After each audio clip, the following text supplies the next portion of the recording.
C'est aujourd'hui que s'est déroulée l'ultime séance de travail public du Concile, au cours de laquelle le pape et les pères conciliaires ont approuvé et promulgué les 4 derniers textes. Mais c'est demain que s'achèvera officiellement le deuxième concile du Vatican par une cérémonie de clôture à laquelle assisteront autour du pape Paul VI et des pères les missions diplomatiques spéciales venues du monde entier. C'est le 11 octobre 1962, il y a 3 ans, que s'ouvrait solennellement le deuxième concile du Vatican. Cet événement retint l'attention du monde entier. Un homme, sa sainteté le pape Jean XXIII, réalisait ce que nul autre que lui, sans doute, n'aurait pu faire, rassembler tous les cardinaux et tous les évêques du monde pour que l'Église catholique romaine fasse son aggiornamento.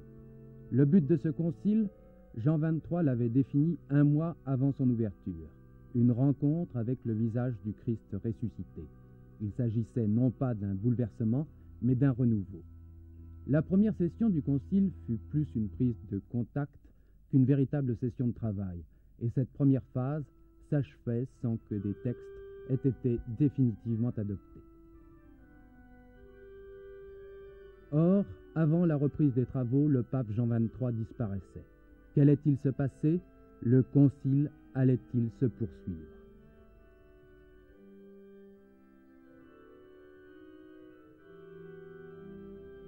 L'élection du pape Paul VI donnait une réponse à ces questions. Le nouveau pape faisait sien le grand espoir de Jean XXIII, et dans le même esprit et dans le même cadre, il allait permettre au concile de poursuivre et surtout de mener à bien son immense tâche.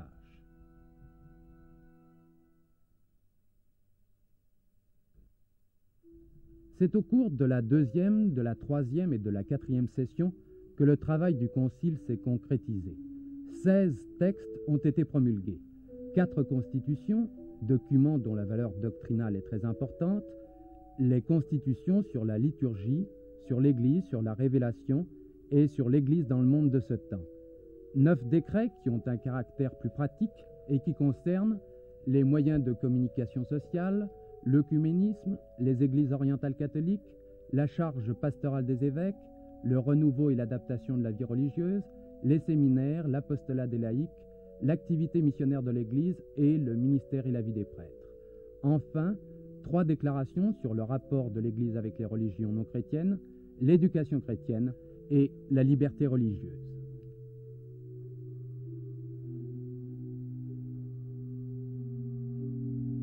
Les travaux du Concile sont donc terminés, mais tous ces textes ne resteront pas lettres mortes, car déjà plusieurs organismes ont été créés qui contribueront à la mise en œuvre des décisions et des orientations du Concile Vatican II.